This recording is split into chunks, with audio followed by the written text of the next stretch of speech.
I'm back. Road Rants on Star Wars. More specifically, writing on the wall, okay? I think we're seeing more and more. I don't know if we can call it the winds of change. I've talked about this with some other YouTubers behind the scenes. And it looks to me like what has happened here is Dave Filoni and Jon Favreau are setting up a Star Wars shared MCU-like universe. And it's all centered around the Mandalorian. However, the Clone Wars and Star Wars Rebels is also directly connected to this universe. And you may be thinking, but all of Star Wars is connected. I get that. Okay? But I think what they are doing is they are doing direct tie-ins to those other shows, the Clone Wars Rebels.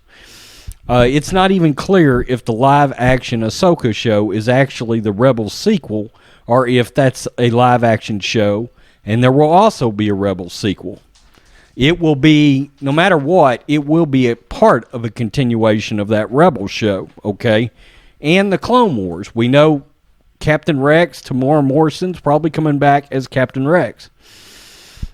And so, look, it's not hard to see some of the writing on the wall with Favreau involved. They hire in Taika Waititi, who worked on The Mandalorian. And I want to point something out. That Mandalorian documentary has been very good. And it's been very good because there's been a lot of tasty nuggets come out of it. And Taika Waititi makes something very clear. He respects Star Wars lore.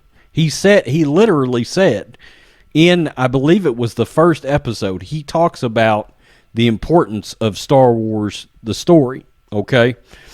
So that made me feel a little better about Taika being involved. And some of that, I believe, is the influence of Jon Favreau and Dave Filoni, which Taika made it very clear he's got a ton of respect for. Now, this is good, okay? I know a lot of people will say, well, Star Wars is not the MCU. No, it's not from a comedic level, but the universe is still, quote-unquote, shared, okay? Just like the MCU.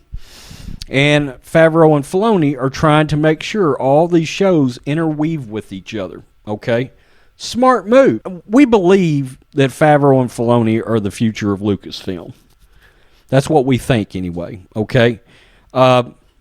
Surely Kathleen Kennedy's contract will not get extended. I hope not. But I think it's awfully odd that Leslie Headland's project, which Kathleen Kennedy's supposed to be involved with, is got no connection to the regular Star Wars universe. Doesn't that feel strange? But yet, everything that is interwoven and interconnected is Favreau and Filoni. That's sort of a change. Let's be honest. That is a change. It's not all roses and rainbows. And I'll tell you why. Jon Favreau and Dave Filoni have still got the Luke Skywalker problem. Okay? I've made videos on that in the past. And I make them pretty regularly because it is the one... Well, now there's two elephants in the room for Jon Favreau and Dave Filoni. It's restoring Anakin Skywalker's legacy back to being the chosen one somehow, and it's retconning Luke Skywalker's character arc from the sequel trilogy. Now, this will get me some hate, but look, in terms of being practical, Dave Filoni could retcon that thing with the World Between Worlds in a Rebels sequel. He could retcon Luke's character arc from the sequel trilogy and his death. I also want to point out something very important. I made a video last week about Mark Hamill praising The Mandalorian. Well, I saw an interview he did with Entertainment Tonight. I saw it yesterday. And he said, The Mandalorian and the guys working on it have captured, and this is a quote, quote, the spirit of George Lucas. Okay, he's got a ton of respect for those guys.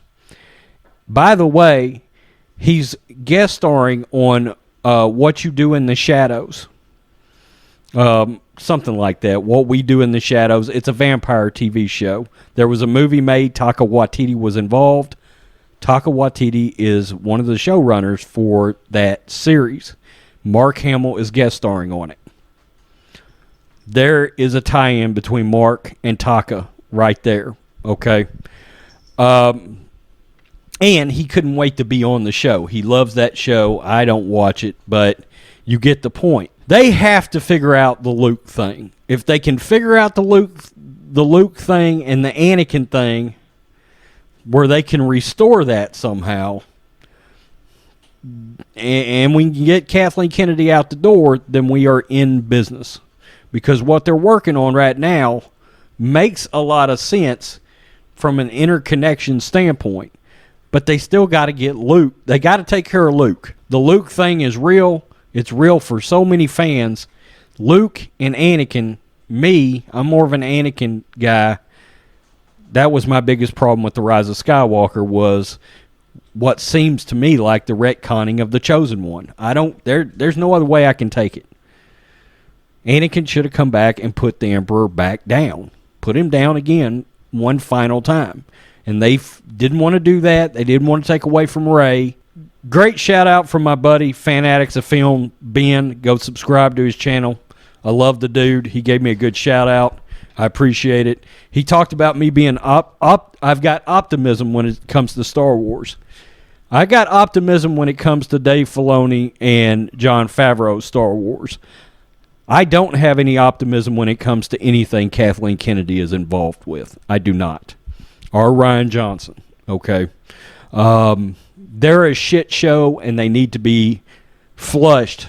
And they need to, as Mark Hamill said, capture the spirit of George Lucas. And he says Favreau and The Mandalorian has got the spirit of George Lucas. He once again doubled down on it focuses on story and characters, whereas the movies, the sequel trilogy, did not. So Hamill gets it. He just come right out and said it. But I wanted to talk about the potential shared universe and everything. That I like to talk about this kind of stuff in live streams, but sometimes I just have to talk about it on video. Tell me what you think, Rhodes Squadron. Peace. I am out. Till next time.